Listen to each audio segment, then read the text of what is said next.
안녕하세요. 안녕하세요. 자, 오늘도 또 즐거운 영화 얘기를 하러 왔습니다. 자, 지난주에 그 기생충이 아카데미가 될 줄 모르고 야, 대단했죠. 정말. 예상을 했었는데 예. 우리 저희가 전문가가 아니라는 게 확실히. 예. 우리 최인규 감독님이 오늘도 그 몇 가지 재밌는 영화 얘기들을 하러 모셨습니다. 그 기생충의 아카데미상 의미는 어떤 건지 그거부터 먼저 한번 들어볼게요. 먼저 정말 여러분들도 좋아하셨겠지만 저는 생중계로 봤거든요. 10시부터 이렇게 소파에 앉아가지고 보는데 사실 처음에 각본상을 받았을 때 네. 너무 기뻤지만 이걸로 끝이구나. 하나 주고 얘들이 아마 퉁치는구나. 그 다음에 뭐 국제영화상 받았을 때 국제영화상은 사실 받을 거라 생각 많이 했거든요. 이 정도로 화제가 된 외국 영화가 없었으니까. 그래서 이건 받겠지. 그 다음에 감독상을 또 주더라고요. 너무 놀랐고요. 근데 저는 솔직히 감독상에서 끝날 줄 알았어요. 저도요. 네. 왜냐하면 최근 몇 년간 감독상과 작품상 다 달랐습니다. 그렇지. 예, 그래서 이건 분명히 1917을 주기 위한 밑밥이다. 그렇게 생각했는데 주더라고요. 그래서 정말 제가 비명을 질렀어요. 보다가 마치 이게 월드컵 결승전 후반 45분에 골 넣은 것 같은, 그래서 2대1로 이긴 것 같은 느낌. 예, 정말 뭐 본 감독도 얘기했지만 뭐 시나리오 쓰는 게 국가대표로 시나리오 쓰는 건 아니지만 사실 이번에 기생충이 받은 거는 굉장히 국가대표 같은 느낌이 많이 들었고요. 별로 이렇게 좋은 일이 없는 한국 사회에 아주 기쁜 그런 소식을 전해줬다고 생각합니다. 그게 맞습니다. 제 개인적인 소감이고요. 근데 중요한 바이러스 때문에 참 나라가 어두운 그렇죠. 상황에서 경제도 힘들고 다 그러는데 역설적으로 기생충이라는 또 영화 제목으로 그리고 대한민국 사람들이 기쁘게 한 며칠이었습니다. 되게 역설적이죠. 빈부격차를 다룬 영화가 또 상을 받아서 반지하, 그죠? 아무튼 그런 게 개인적인 소감이고요. 근데 잠깐 제가 여쭤보시면 영화 감독이시니까 그 한국 영화인들한테 아카데미상 수상은 어떤 의미인가요? 깐느랑 좀 얘기가 다를 것 같은데. 그렇죠. 그러니까 저는 영화 경제적인 측면도 그렇고 뭐 자신감 측면도 마찬가지지만 101년 우리나라 역사에 아카데미상이라는 게 어떤 의미인가요? 봉준호 감독이 얘기했듯이 1인치 벽을 넘었다. 자막을 넘었다. 자막을 읽는 걸 되게 싫어하는 그런 어떤 앵글로색슨 쪽의 문화 같은 게 있지 않습니까? 그리고 그런 것들이 사실 어떻게 보면 제국주의적인 어떤 사고방식일 건데 자국 문화 중심주의 그거를 완전히 깨버린 거죠. 깐느만 하더라도 되게 다양한 영화, 그리고 아시아 영화들이 상을 받은 사례가 굉장히 많거든요. 뭐 구로사와 아키라를 비롯해서 그렇죠. 최근에 뭐 고레다 히로카즈 감독도 있고, 뭐 중국 감독도 상을 많이 받았고요. 그래서 되게 다양한 어떤 문화를 포용하려고 하는 그런 게 분명히 있고요. 깐느 같은 경우에는. 근데 아카데미는 사실 그렇지 않죠. 되게 유럽 영화제들이 보통 이제 유명한 게 깐느가 프랑스 영화제고 그 다음에 이태리 베네치아 영화제 그리고 독일 베를린 영화제 그다음 스위스 로카노 영화제 뭐 이런 것들이 유명하죠. 근데 아시아 영화들이 상 많이 받잖아요. 거기서 많이 받고 우리나라 감독들도 많이 있었고 그런 거에 비하면 아카데미는 거의 미국 영화 아니면 뭐 거의 미국 영화죠. 아니면 외국 영화들은 그러니까 그 아카데미는 사실은 뭐 로컬 아니냐 로컬이라고 그런 얘기도 했는데 뭐 사실 그게 사실인 것 같고요. 뭐 기생충 하나가 뭐 작품상을 받았다고 해서 그런 아카데미 기조가 완전히 바뀌었다라고는 할 수 없는 것 같고요.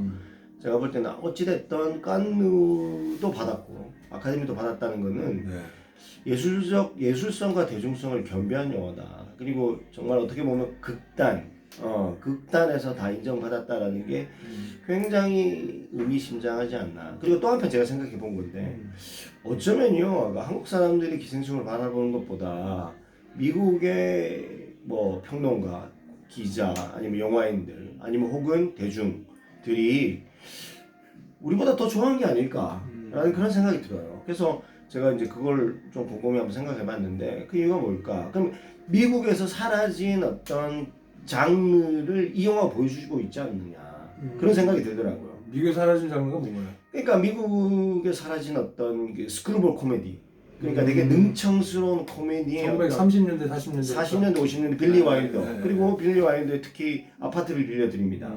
뜨거운 것이 좋아 뭐 이런 뭐 거. 그런 영화들인데 특히 이제 아파트먼트라는 영화를 제가 얘기하는 이유는 뭐냐면 되게 아이러니한 설정. 그 상사의 외도를 위해서 그 아파트 키를 빌려주는 어떤 직원의 이야기잖아요. 자기가 승진해야 되니까.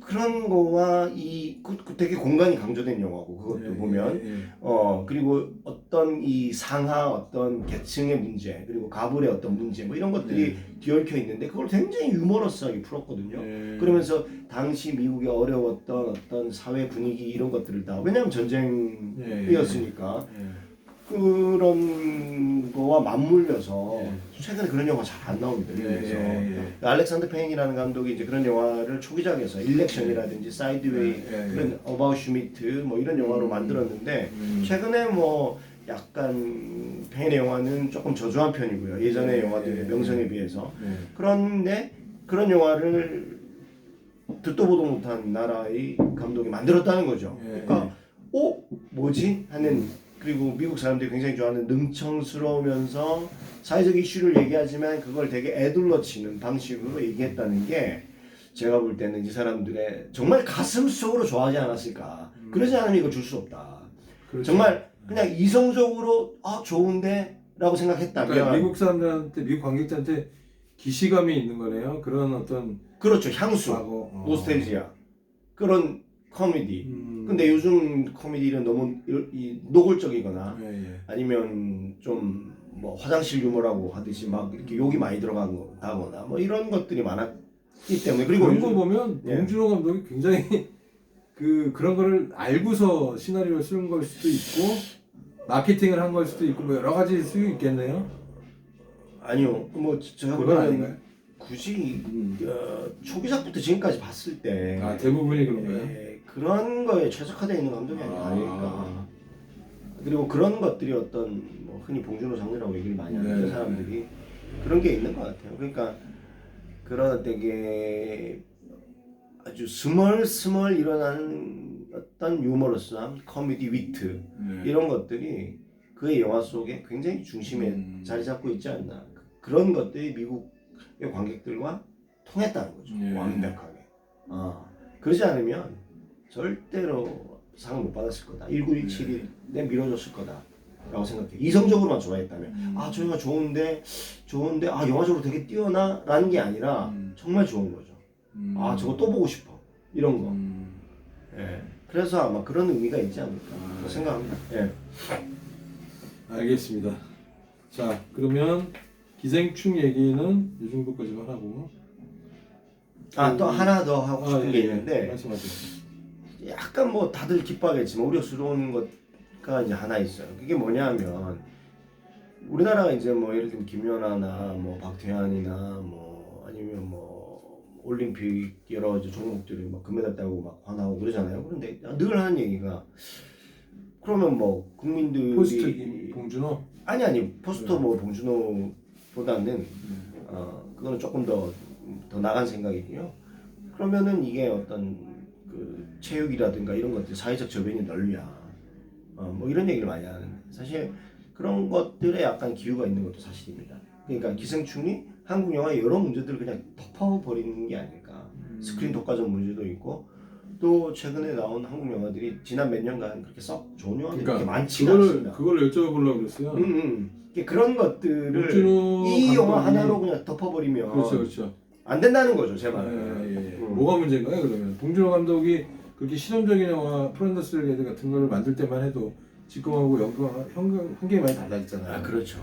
요즘은 너무 이렇게 영화 비리핑도 있고 그런 것도 있고요. 영화를 개봉해서 뭐 2, 3일 내에 쇼부를 봐야 된다는 뭐 이렇게 뭐 일본 말로 하자면 쇼부를 봐야 된다는 어떤 그런 것들이 너무 심해가지고 그러니까 관객이 안 들면 수준이 안 들면 바로 이제 없애버리는 거죠. 그러니까 와이드 릴리즈를 해버리는 게 2,000개 이상 그 극장에 붙였다가 안 나오면 그냥 바로 사장시켜버리는 거니까 은근하게 어떤 힘을 가지고 들어갈 수 있는 영화가 너무 없고요. 그러면 그리고 독립 영화 같은 경우에는 관이 너무 없어가지고 뭐 8시에 누가 영화 보러 갑니까?